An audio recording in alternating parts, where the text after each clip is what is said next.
Do I, F32, change my soon-to-be ex-husband's, M29, last name because his new girlfriend wants me to? My soon-to-be ex-husband left me almost a year ago for another woman. We had been together for 7 years and married for 16 months when he left. I am disabled and have no use of my left hand or foot since birth and require quite a lot of care. I am unable to work because of my disabilities. In November last year, he left me and said he wasn't coming back. He left me for a girl almost 10 years younger than me. He tells me there was no overlap in our marriage and his affair, but I know there was. He would tell me he was staying with a friend. I knew he wasn't. In November, I had a weekend away with some friends, and when I came home, I could smell a different perfume in my bed, one that I wouldn't wear. I also found a strand of hair that was a different color to mine, yet he swears nothing happened. He left me just before Christmas, and the weekend before his birthday. I bought him presents which he refused to take, and I had also booked a surprise trip for him, which he was no longer interested in. I had also already started buying his Christmas presents too. In January, I was scheduled to have surgery on my foot. He knew this surgery would leave me unable to walk and require constant care while I recovered, yet he still left me and told me it was my family's responsibility to check in and help me after the surgery. We were having some fertility issues. I wanted children, and so did he. We had both been tested, and they confirmed the issues were on his side. That's why it was an extra kick in the face to me when he came to pick up the rest of his belongings, and he had a baby seat in the back of his car. The girl he left me for was a single mother with an 8-month-old baby. The same day I found out my dad has stage 4 cancer, I received divorce papers in the mail followed by a text asking me to sign them. Ever since then, all he posts about on Facebook is how great his life is with her and how their daughter calls him daddy and how much he loves being a father. He messaged me recently asking when I am changing my name on Facebook, as it is still his last name instead of my maiden name. I told him once the divorce has processed, as until then, that is legally my name. He told me I should change it as it makes his new girlfriend uncomfortable. I told him respectfully, that's not my problem, and I will not be changing it to my maiden name until the divorce has finalized, and I don't care if it makes his new girlfriend uncomfortable. Do I change it, or is it better to keep it until legal proceedings have ended? I'm petty. I'd keep it until I was ready to change it. I know plenty of women who have kept their married names after divorce for a myriad of reasons. It is legally your name and nothing can change that but you. Screw him. You don't have to do anything he says. I'd be tempted to be super petty and leave it up there on Facebook forever. Your Facebook name does not have to be your legal name. I never changed my last name after my divorce until I remarried. It's a ton of work to get everything changed, and I had built my career with that name. Had my ex's girlfriend been so insecure that she had him reach out about the name, I would have had that name until I died. Why would you accommodate his POS cheating ass? I never changed my name back to my maiden name because I couldn't be bothered. It is a ton of work, and I had no interest in dealing with the DMV or any other agency. My former in-laws hate that I kept my married name. IDGF. I've been divorced for over a decade. It's incredible that they are so bothered. They clearly think about me far more than I think of them. Tell him you prefer your current name, and you'll be keeping it. Let them put that in their pipe and smoke it. What a pair of scumbags. My M24 girlfriend, F23, gave oral to another guy while drunk at a party. I've been seeing this girl since senior year of high school, and I want to preface this by saying nothing like this has ever happened before. We both knew from the beginning that when we went to college we would both be going to different schools. We didn't end up too far, just a 6 or 7 hour drive apart, but we would always call every day after school and meet up at each other's place after every term. After a while she confessed to being kind of lonely, and eventually she decided to join a sorority that she was invited to. I was very excited because it was very difficult for her to make friends outside of school, so I thought that this would be a great way to meet some new people. She would always go to the parties, hang out with the girls, etc. This wasn't a problem until recently when they had a party that had one of the frats on campus hosting the sorority. She went to the party and all went well. She drank a lot, which isn't unusual for parties, but she told me when she got home that one of the guys was really cool, and not being the jealous type, I was more interested to learn about this person. Fast forward to now, and I came to find out that she had given oral to him while they were both drunk. One of the sorority girls came to me and basically informed me of the whole situation. I confronted my girlfriend, and she confessed to everything. She and the guy were at a huge party between the frat and sorority that went late into the night. Eventually she and the guy met up and both got pretty drunk and eventually ended up in a bedroom alone where she just lost control and took his pants off and gave him a blowjob. I honestly can't really trust this person anymore, yet I find myself unable to get rid of them. I have been with her for almost 6 years, and she was devastated when she told me. But at the same time, at no point in the story did she ever stop to think what was happening. How do I move forward? TLDR. Girlfriend gore drunk at a party I wasn't at and gave a blowjob to some random guy. The relationship is over. Go live your life. She accidentally gave a guy oral at a party? Bro, I have been drunk many times in public, and I have never accidentally found a guy's eggplant in my mouth. Dump this wastebasket. Don't fall for the sunk cost fallacy. Do you think your girlfriend was thinking of you when giving another guy a BJ? Sorry, Opie. She failed the girlfriend test, and it's time to move on. How the fuck is there even a question here? She's a skank, have some self-respect. You move forward by leaving her behind.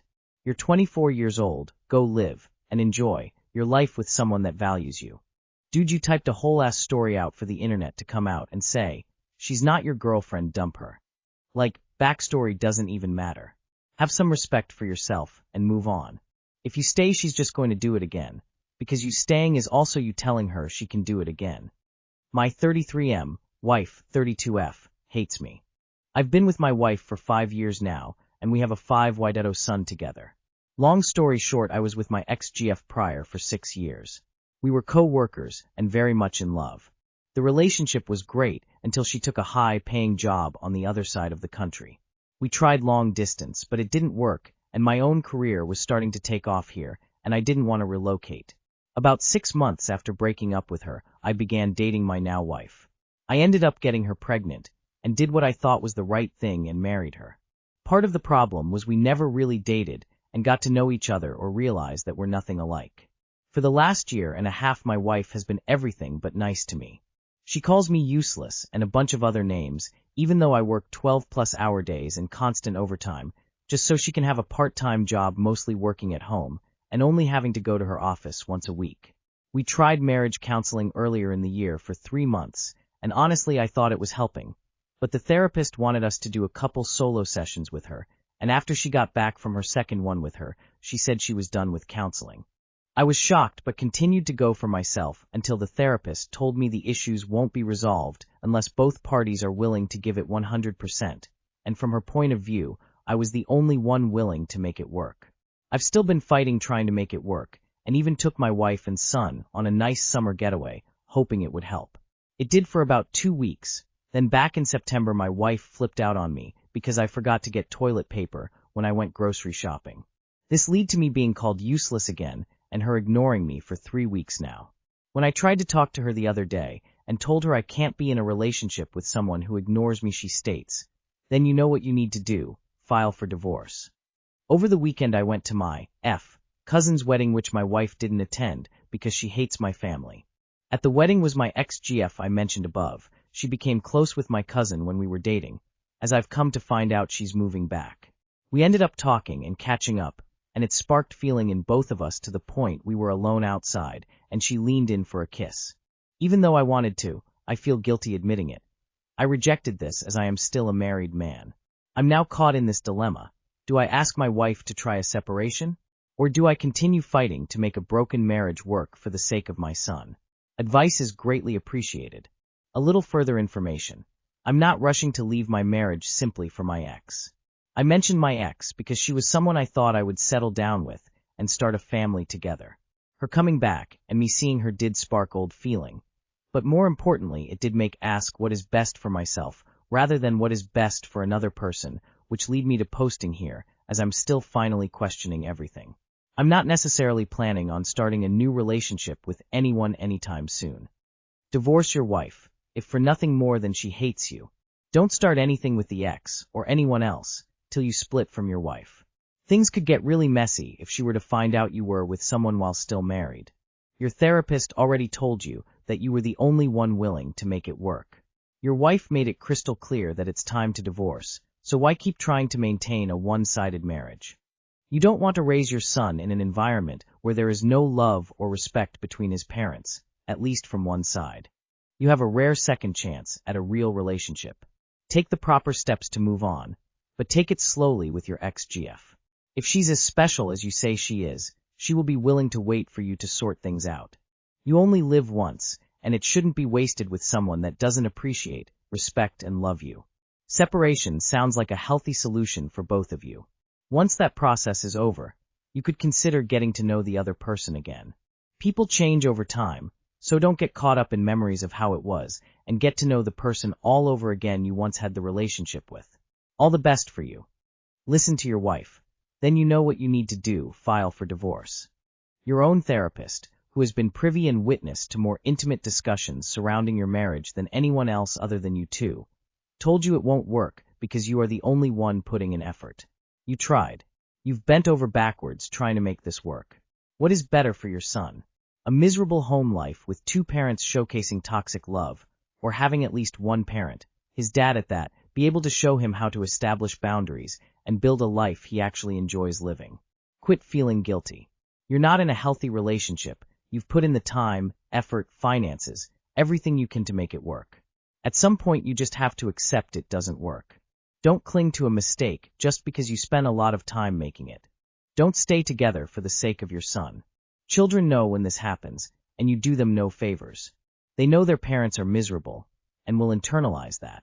Children need happy, loving parents, and if that means their parents live apart, then parents live apart. Children would rather be from a broken home than live in one. Ask me how I know. Just don't start anything with the ex yet. You need to be fully separated from your wife before doing anything with the ex, and you don't want the ex to be a rebound. Is your ex still long distance? If she is, who can say it would work this time anyway? I, 23F, asked my boyfriend, 24M, for flowers and he told me to stop asking. Me and my boyfriend have been dating for just under 2 years, and in the last year, I have repeatedly mentioned that I would like it if he cared to buy me a bunch of flowers more often. I can only remember one occasion. He bought me some which was while we were freshly dating, possibly 2 months official at that point. When I mentioned it tonight that I wished he would get me flowers, he kinda got a little defensive, saying the Lego bonsai he got me for Christmas should make up for all the times he doesn't get them. This June I moved into my first house, and he moved in with me. I said if like some flowers, so the new house had something fresh and pretty while all the chaos was going on with moving. A few days passed, and I waited, and actually eventually ended up buying myself a bunch of flowers from a local shop. As soon as he saw them at home, he said, "Oh, is that a dig because you keep asking for some?" And my response was kinda like, well, if the shoe fits? A couple days after this, he did buy me a cute potted plant from the same shop. And while I'm not saying I don't appreciate the Lego and the plant, it's all just irritating, but I feel like I'm nagging him. The most recent occasion was around 10 days ago. We had just got a new beam for the fireplace, and I mentioned how lovely a bunch of orange flowers would fit on it, ready for autumn. He didn't really say much, but we went to the Whitby coast a few days after this, and I reminded him when I saw some pretty dried ones in the perfect color in a shop. Again, he just kinda agreed they were pretty, and we moved on. Finally tonight we were laid in bed, and we were chatting, and I said it makes me sad he doesn't want to buy me flowers despite me asking, and he just blurted out that I should stop asking. The way he put it, if I keep asking he's not going to get me any, which felt a little bit like a trap. We tried to talk a little more about it, but I didn't really agree with his answers, so I just said my piece, and he went to sleep. He used the excuse of the Lego and the potted plant, and I'm not trying to seem ungrateful, but he's making me feel needy asking for a 3-pound bunch of flowers from Lidl. I guess what I'm trying to ask is, am I begging/nagging/hounding him for something that is insignificant? We are good at gift giving with other small things like energy drinks, snacks, and trinkets, but annoyingly the one thing I ask for and have repeatedly asked for he hasn't made the effort to get. He doesn't want to go to any effort that might be a little work or expense for him. You let him move into your house. If you stay with him, you will be begging for him to meet your needs every day of your life. It's not a fun way to live. Begging for the gesture takes all the energy/romance out of the gesture. If he was going to buy you flowers, he would. It's that simple. You have your answer. This is the man you're with. He doesn't care what you'd like. It's not important enough to him. Do with that information what you will. FTR, I buy my wife flowers all the time, at least a couple times a month. But she also loves flowers and will readily buy them for herself. If you want pretty fresh flowers for your house, don't wait for him to do it. Treat yourself. Do you feel like he doesn't listen to what you want/need in other areas? If this is really just about flowers, I used to feel kind of self-conscious about buying them for some weird reason, plus trying to decide which ones to get. Then just buy yourself flowers and let him know you just want flowers and understand that he doesn't want to buy for whatever reason. But I feel like this is probably a much broader issue than just flowers. You really need to step back and look at the whole relationship. My girlfriend does not like flowers, usually. Once she mentioned she liked specific ones, so I got her some of those. She didn't like them still, but she appreciated the effort. That was year one of our relationship. Now I just get her snacks to let her know I'm thinking of her. I listened to what she wanted. Your guy should really be listening to you when you say what you want. Find better. That's deeper than just flowers. He's telling you that he doesn't care about your feelings or what you want straight up. Respect and consideration are the bare minimum in a relationship. You can't make him care about what you'd like. You just have to decide if this is the kind of person you want to stay with.